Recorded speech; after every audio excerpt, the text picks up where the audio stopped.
How to make an Instagram carousel. Hello everyone, welcome to this channel. I'm Emily and I'm here to help you out today. So without any delay, let's get started. So first of all, make sure you have stable Wi-Fi connection on your device. After that, launch the Instagram application and make sure you have logged into your account.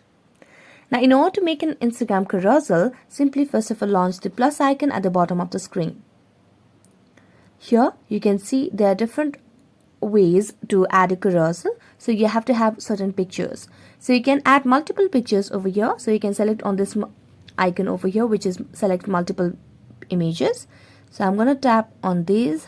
I'm going to select on the images that I would want to add in the carousel and then tap on next. As you do it next, here you can add music, add text, or you can just change your filters or adjust the brightness, contrast, and many other changes that you would want to do. You can also just change the settings or the order of the pictures over here by just making a long press and then shifting it wherever you would want. And as you do done, then tap on next.